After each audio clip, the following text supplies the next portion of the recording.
I didn't shop for a year. Yeah, you heard me right. It was a very bad year. I looked really bad. I didn't buy new clothes apart from like very essential things that I needed. It was a year that was a postpartum. I just had my second baby, and I decided to give it a try.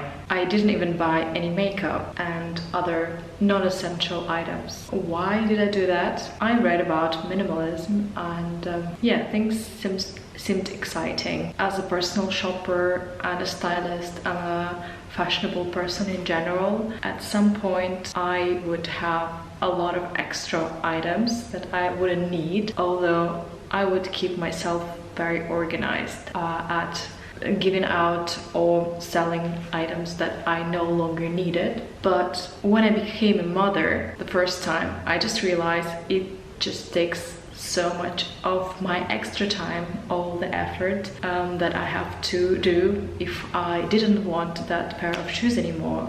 Before I was always more adventurous to try different new brands and trends, and my strategy was to get something when it's just out, or get something that is maybe in its second season. And I knew from my experience that usually people would buy into the same trend for around 4 to 5 years. So as long as it's still like maybe 2 years in, you could sell it and still get some money back for it. I'm talking not about like very classy items here. I would shop like regularly very unusual things, like new models of bags when they were just out, like the Yves Saint Laurent, or like any small like novelty items like straw bag. At first I tried to do it mostly with luxury items, and yeah, for them it was a little bit easier, I would guess, to put it back in the market. But then I remember at a time that I had a bit more disposable income, and I could actually just go on a shopping spree at Zara. Zara is not a shop for economy shoppers, if you know, because they always make all these like novelty seasonal items, and I just was in a habit of just going there, like, okay, this will make such a cute outfit. And I didn't realize when I spent maybe $300-400 at one run at Zara, and all the things that I've left with. Some of them I ordered online from another country, like I ordered them from the UK website, and I would have them shipped here. So even if I didn't like it, it wasn't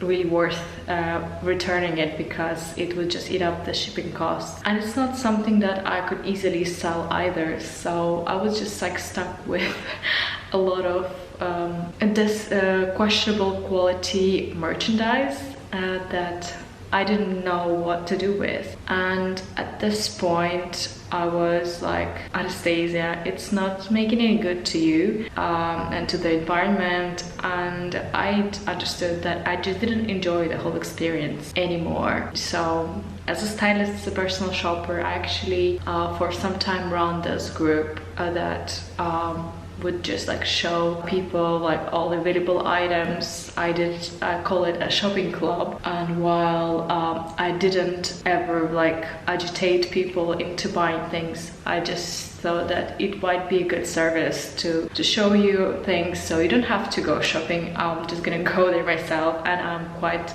able to control myself into not buying. And I would just show people, and you know, like I think many people do the same now on YouTube, and now I put everything on YouTube because, right, we just want to see new things. It's not that we have to buy them, but that's how brands trick us as well. So whenever we see something new, then we think, oh, maybe this would work for me, or maybe that would work for me. So with that, you either have to be really careful into planning the whole process, or you have to also plan a certain budget or certain number of items that you think, like, I know this is not like for 10 years for me, but I'm good. It's super cute and I think I'm gonna get it. So right now, after I did my year of no shopping at all, I actually would just stand with the same principle, because it's a little bit crazy of having like nothing to buy, because we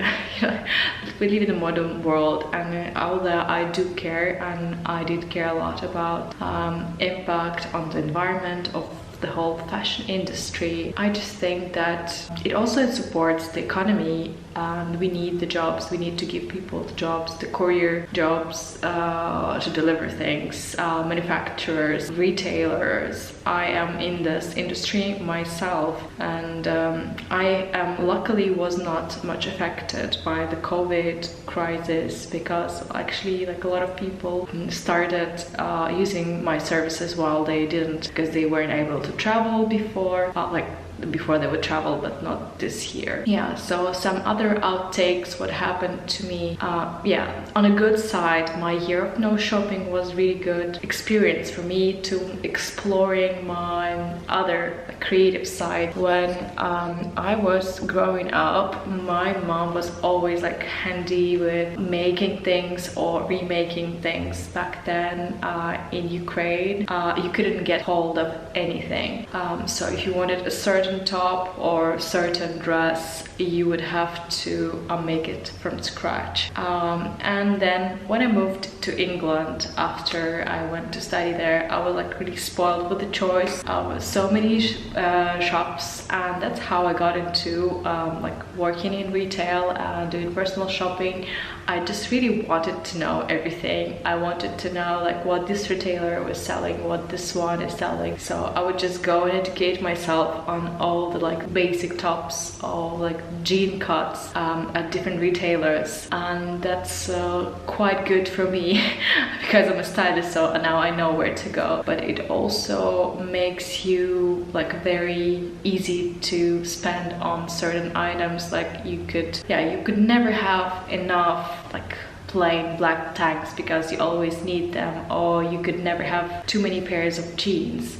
You would think that, and everything's super affordable because we have ASOS, we have Topshop, we have like H&M, and it's amazing sale where for £3 you can get amazing tank top that would actually work very well for you, but you would have a lot of these extra items. And what always frustrated me, that I wanted my wardrobes to be very tidy, and it's not possible when you have too many things sitting in that wardrobe, and many of them are duplicates. So within the same period of time, I kind of did it in stages. So I remember just before my first baby arrived, I actually gave out like half of my wardrobe.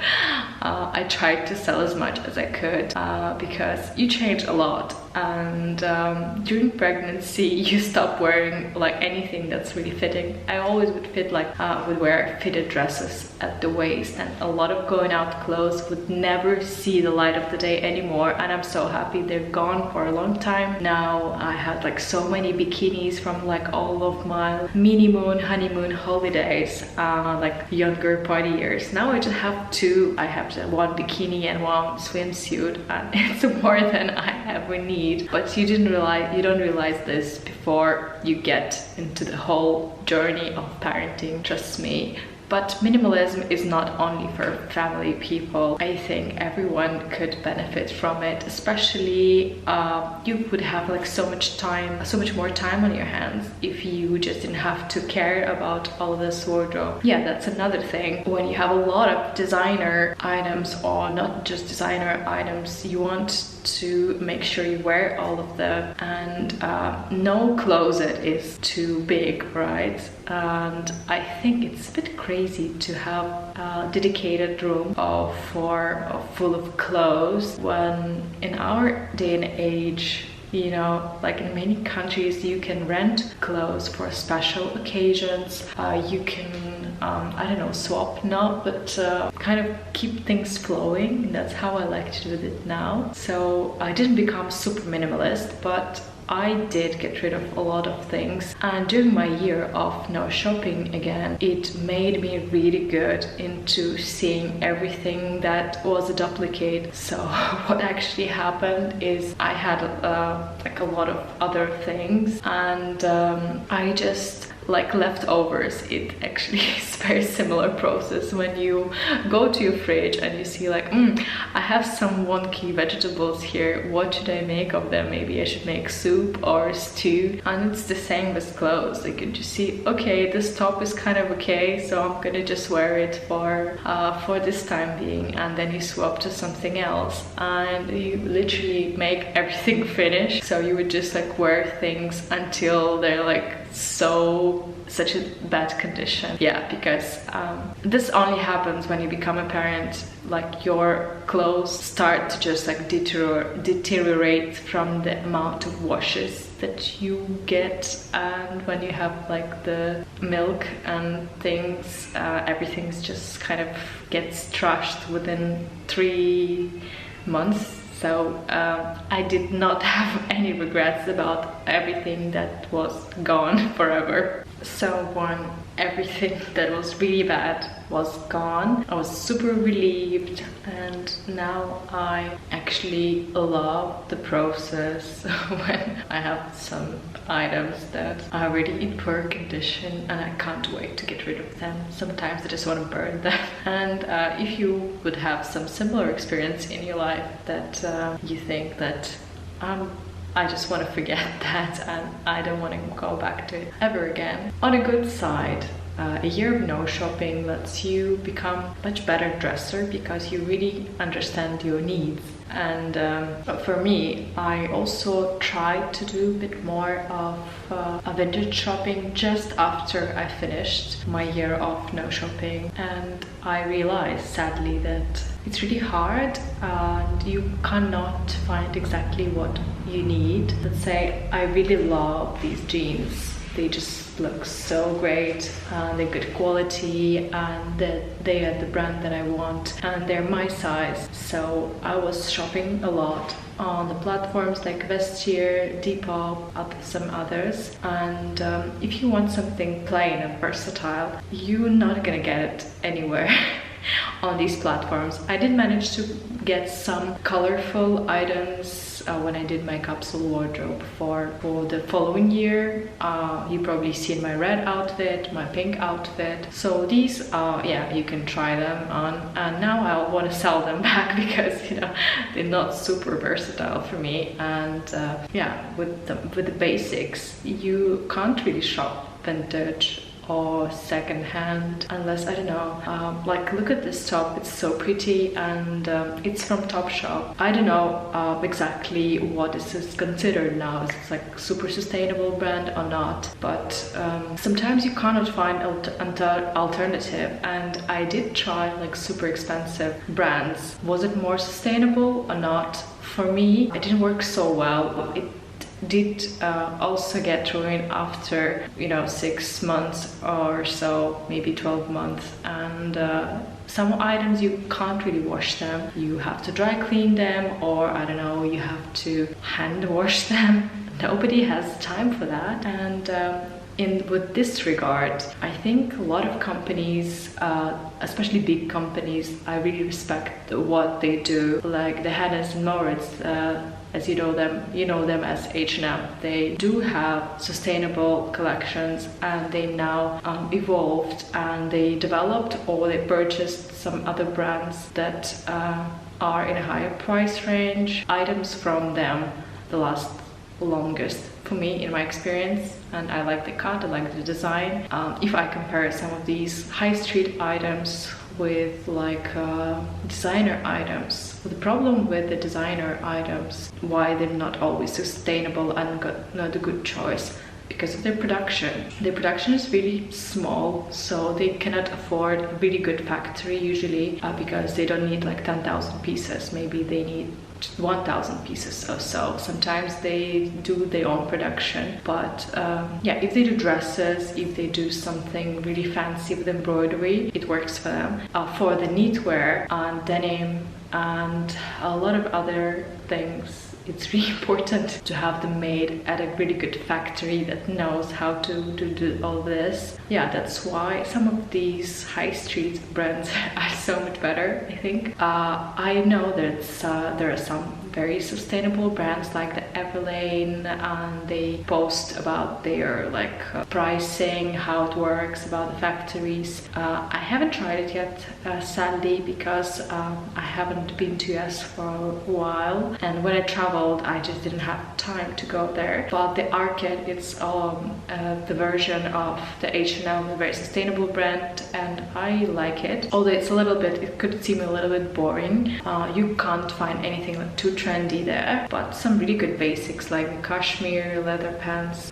So actually with my last year of no shopping was kind of ending, what I also did, I did go into my mother's wardrobe and into my very archive wardrobes from the back in the day when I was much younger. I traveled back home almost every summer, not this summer, but past summer I was there, so I kind of went through everything, and I browsed my mom's wardrobe. There was a lot of cool items from 2000s, and I actually posted, I made an Instagram post about it. Yeah, quality was so much better back then, and there are a few finds that I really love, and I actually wore them, so this is something that saved me. I had a few outfits. I had a leather trousers that I bought the year before, and I didn't wear them. Yeah, because I live in a warm climate. Winter items, I didn't wear them as much, so for me it was wow, I have some new old kind of items that I can wear, and I paired them with some of my mom's items that I found, and I kind of had this new wardrobe. Some of my vintage items. I thought maybe I could be a good vintage dresser, but it seems that I'm not, because I don't know, I just like new things. I like modern designs. I like when we progress to the better future, better, more practical fabrics, etc, etc. I still have, yeah, of course I kept the vintage items that were really good. I think they have their own place, little place in my heart. I'd also tried some vintage sunglasses, and I have some pictures on my Instagram if you browse, but if you can say on my YouTube channel, I don't have any videos from that year, 2019.